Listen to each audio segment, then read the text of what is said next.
Hello बच्चों, let's read the question. The question is which will not cause atmospheric pollution. Option A sulphur dioxide, option B carbon dioxide, option C carbon monoxide, option D hydrogen. तो हमें question में बताना है कि इनमें से कौन सा है जो एटमॉस्फेरिक पॉल्यूशन के लिए जिम्मेदार नहीं है. तो सबसे पहले हम इस क्वेश्चन के की कॉन्सेप्ट पर आते हैं. So, the key concept of this question is atmospheric pollution. Atmospheric pollution है जो हमारा एटमॉस्फेयर है वो कैसे पॉल्यूशन उसमें कैसे होता है. क्या होता है एटमॉस्फेरिक पॉल्यूशन? जब हमारे इन्वायरमेंट में जो हमारा इन्वायरमेंट है, जो हमारा वातावरण है हमारे चारों ओर, environment,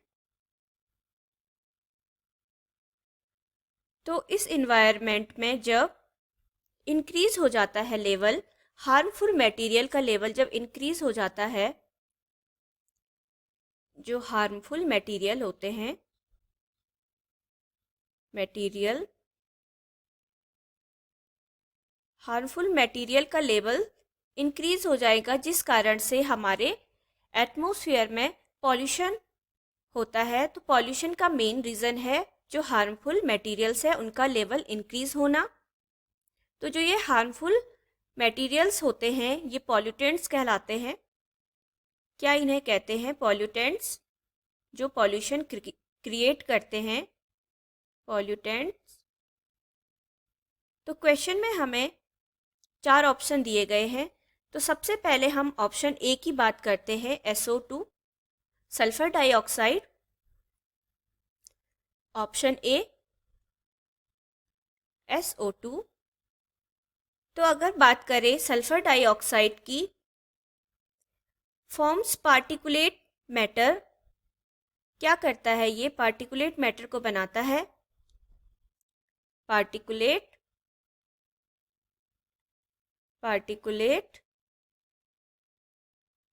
matter and acid rain. और ये जिम्मेदार होता है एसिड रेन के लिए. And acid rain. Acid rain जब होती है तो उसमें सल्फर डाइऑक्साइड प्रेजेंट होता है. और हम जानते हैं कि जो एसिड रेन है वो हमारे इन्वायरमेंट के लिए हार्मफुल है. इसका मतलब ये पॉल्यूशन क्रिएट करती है. बी ऑप्शन पर आते हैं, CO2, carbon dioxide. Carbon dioxide की अगर बात करें, ऑप्शन बी CO2. तो कार्बन डाइऑक्साइड जो है acts as a greenhouse gas. ये एक ग्रीन हाउस गैस के रूप में काम करती है. Green house gas. तो हम जानते हैं कि ग्रीन हाउस गैस है, इसका मतलब ये इन्वायरमेंट को क्या करेगी? हार्मफुल इफेक्ट इन्वायरमेंट पे दिखाएगी. नेक्स्ट ऑप्शन पर हम आते हैं. ऑप्शन सी है हमारा carbon monoxide, CO, carbon monoxide. तो carbon monoxide forms secondary pollutant called. तो जो कार्बन मोनोऑक्साइड है ये क्या करता है? सेकेंडरी पॉल्यूटेंट क्रिएट करता है. सेकेंडरी पॉल्यूटेंट ये बनाता है. सेकेंडरी पॉल्यूटेंट जिसे कहते हैं, जो सेकेंडरी पॉल्यूटेंट हमारा कार्बन मोनोऑक्साइड बनाता है वो कहलाता है tropospheric ozone. Tropospheric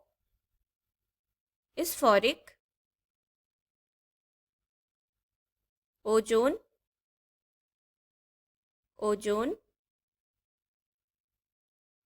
and causes poisoning in the living body. जो क्या कॉज करता है? ट्रोपोस्फेरिक ओजोन के बनने के कारण. और साथ साथ कार्बन मोनोऑक्साइड कैसा इफेक्ट दिखाता है? Poisoning in body. जहरीला ये इफेक्ट दिखाता है. हमारे शरीर में, in the living body, in the living body. तो इसका मतलब कार्बन मोनोऑक्साइड भी क्या है, एक पॉल्यूटेंट है और इन्वायरमेंट के लिए हार्मफुल है। डी ऑप्शन पर हम आते हैं। ऑप्शन डी है H2। तो अगर हाइड्रोजन गैस की बात करें तो hydrogen gas not shown any polluting effect, किसी भी प्रकार का पॉल्यूटिंग इफेक्ट ये नहीं दिखाता है। पॉल्यूटिंग इफेक्ट हाइड्रोजन गैस में हमें देखने को नहीं मिलता है। क्यों नहीं मिलता? When hydrogen is burned in air, तो जब हाइड्रोजन बर्न होता है एयर में, हाइड्रोजन क्या होता है, बर्न होता है, जलाया जाता है in air, the emission in water is water with traces in nitrogen oxide. When hydrogen is combined with oxygen electrochemically in hydrogen fuel cells, the main emission in water vapor, तो main रूप से ये H2O के form में water vapour बन जाती है, water vapour बन जाती है, जो कि हमारे इन्वायरमेंट के लिए किसी भी तरीके से हार्मफुल नहीं है। तो क्वेश्चन में हमसे पूछा गया है कि विच will not cause atmospheric pollution. तो हमने देखा SO2, CO2 एंड CO तीनों ही क्या कर रहे थे, एटमॉस्फेरिक पॉल्यूशन दिखा रहे थे। तो हमारे तीनों ऑप्शन गलत हो जाएंगे।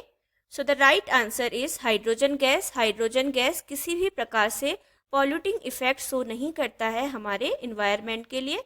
So the right answer is option D, hydrogen gas. Hope you will understood it well. Best of luck. Thank you.